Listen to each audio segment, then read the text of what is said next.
안녕하세요. 뻔뻔한 목독방입니다. 오늘은 내년 로또 분양 끝인가 광교 C6 블럭은 현대 힐스테이트로 파주 분당 집값 심상치 않다. 차와 반정 선봉해선 증시라는 제목으로 말씀드리겠습니다.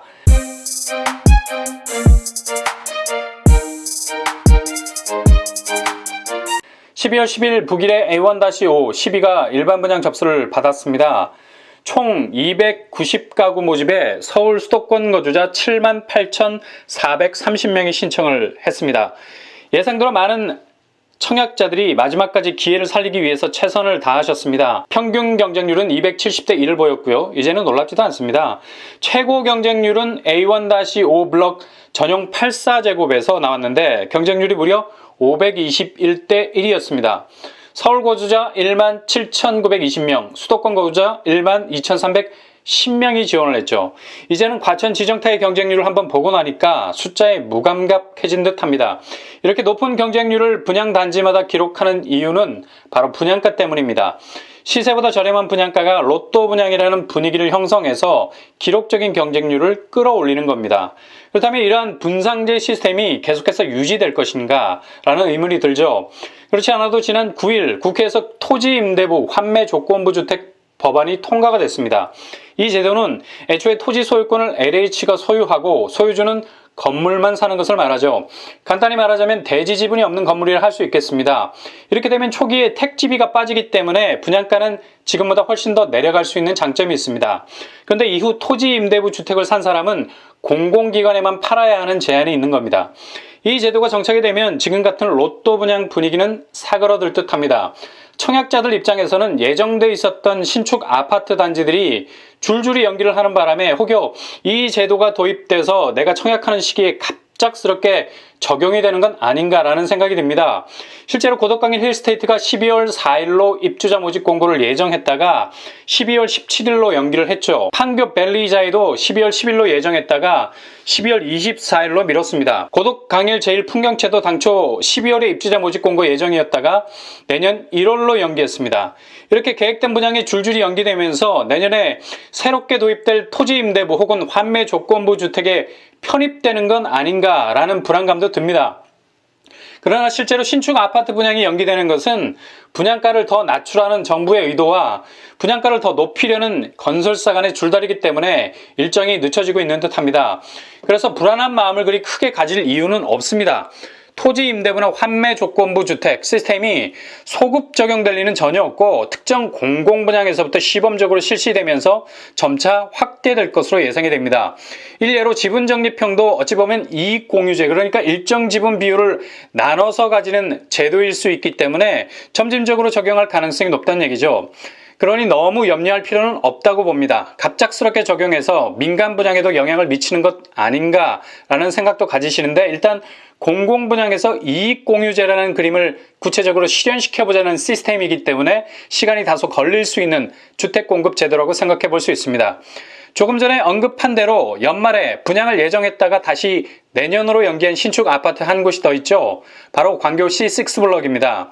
시공사와 건설사가 정해지지 않아서 여기를 기다리는 많은 분들이 애가 탔었는데요. 분양은 올해 말이 아니라 내년 상반기에 진행이 된다고 합니다. 시공사는 정원개발, 건설사는 현대건설로 정해졌습니다. 이렇게 됨으로써 광교 C6 블럭은 주상복합 아파트로 힐스테이트라는 브랜드 네임을 가질 가능성이 높아졌습니다. 실제로 현대건설은 광교 중앙역을 시공한 이력이 있어서 광교와는 각별한 인연이 있는 건설사이기도 합니다. 광교 C6 블럭은 총 216세대로 모든 평수가 34평으로 나오게 됩니다. 이렇게 되면 추첨제는 전혀 없겠죠. 100% 가점제라고 보시면 됩니다. 그러나 일부 물량에 특별 공급분을 할당할 계획이라고 하니 특별 공급을 노리시는 분들은 도전장을 내밀 수 있기를 바랍니다. 아마도 이것은 거의 만점에 가까운 가점자들이 통장을 던질 가능성이 높습니다. 분양가는 시세 대비 저렴한 8억 선이 되지 않을까 예상해보고요. 근처에 있는 자이언 힐스테이트 33평이 13억 원의 시세를 형성하고 있으니 차이가 꽤 벌어지는 것을 볼 수가 있죠. 서울 수도권 거주자 모두에게 청약의 기회가 열려있는 지역적 청약 장벽이 존재하지 않는 곳입니다. 가점을 아껴두셨던 분이거나 혹은 특공에 특화되신 분들은 꼭 도전하시기 바랍니다. 이렇게 신축 물량이 부족하다 보니 전세가가 치고 올라가기 시작해서 전세 수요자들의 부담이 굉장히 많아졌습니다. 그래서 전세 수요가 중저가 주택 수요로 바뀌어서 약간의 보합세를 보였던 집값을 밀어 올리고 있습니다. 서울 매매가는 0.03%로 비교적 안정세를 보이고 있는 반면에 조정지역이라는 규제를 피한 곳들의 집값이 뛰기 시작하고 있죠. 대표적인 두 곳이 바로 파주와 분당입니다. 파주는 조정지역이라는 규제를 피했습니다. 그래서 이곳으로 부동자금이 몰리고 있는데요. 이런 여파로 파주의 집값이 1.18% 정도 뛰었습니다. 게다가 파주가 남북 화해 무드 조성으로 많은 기대를 모았던 곳이었으면서 동시에 GTX A라인이 들어오게 되는 교통 호재를 보유하고 있죠. 그리고 3호선까지도 연장이 됩니다. 이런 교통 호재를 직접적으로 누리는 곳이 바로 파주 운정과 금촌동 역세권입니다. 일례로 파주 힐스테이트 운정은 84제곱이 6억 6천에서 7억 5천으로 1억 가까이 뛰었습니다. 그리고 운정 신도시 센트럴 프루지오는 9억 2천으로 2억 가까이 뛰었습니다. 전형적인 풍선 효과, 그러니까 규제를 피해서 자금이 몰린 것이고요. 또한 교통 호재까지 더해져서 파주가 점점 뜨거워지고 있습니다. 분당 어떻습니까? 판교에 비해서 굉장히 저평가된 곳이죠. 판교는 보뜰마을 8단지가 21억 선에서 거래가 형성이 돼 있어요. 반면 분당 서현동 시범 삼성 133제곱이 16억 원의 시세를 형성하고 있죠. 3억의 편차가 생긴 겁니다. 이 정도로 분당이 판교에 비해서 저평가되었다는 판단하에 다시 집값이 판교를 따라갈 기세를 보이고 있다는 얘기죠. 그래서 분당이 0.52% 매매가가 올라가 있는 상태입니다. 지금이라도 파주와 분당에 내 집을 마련을 하셔도 늦지 않을 타임이라고 생각이 됩니다. 이런 시중의 자금들이 저평가되어 있는 곳으로 이동하는 이유 중 하나는 바로 주식의 수익률이 좋아져서이기도 합니다. 현재 코스피 시장이 2700선을 찍고 있죠.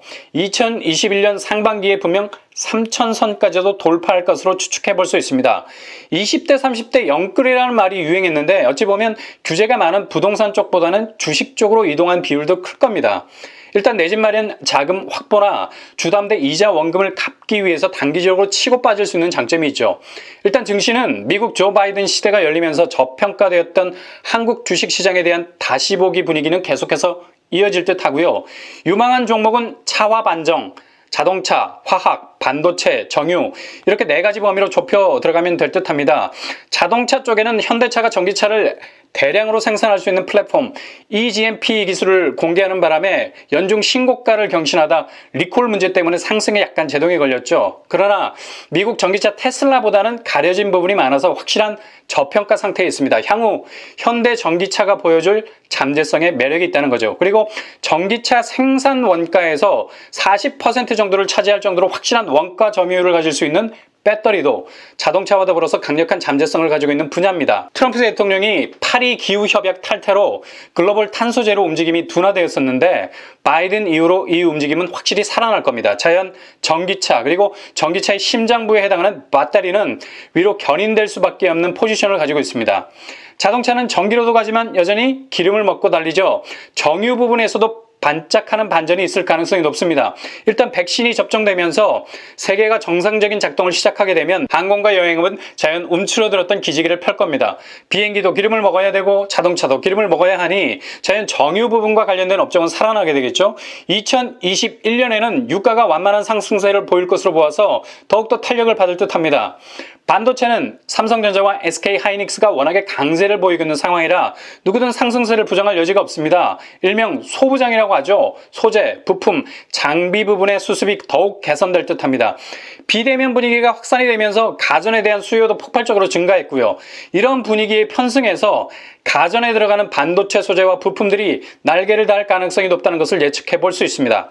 이렇게 증시가 호황이지만 부동산은 약간 움츠러들어 있습니다. 그러나 어찌됐든 간에 주식의 수익률은 결국 부동산에 대한 수요로 전환될 것은 불을 보듯 뻔합니다. 특히 젊은 층들이 주식에 뛰어든 관계로 앞으로 신축 아파트 시장에서 청약 경쟁률은 자금력을 앞세운 젊은 층들이 다크호스로 등장할 가능성이 높습니다. 일단 특별 공급을 통해서 청약에서 밀렸던 분위기도 상쇄되고 있지 않습니까? 뿐만 아니라 파주나 분당 같은 곳에 구축 아파트까지도 사들일 수 있는 자금력도 확보됐다면 무시 못할 내 집 마련 수요자들이 될 수 있을 가능성이 높습니다. 오늘의 결론입니다.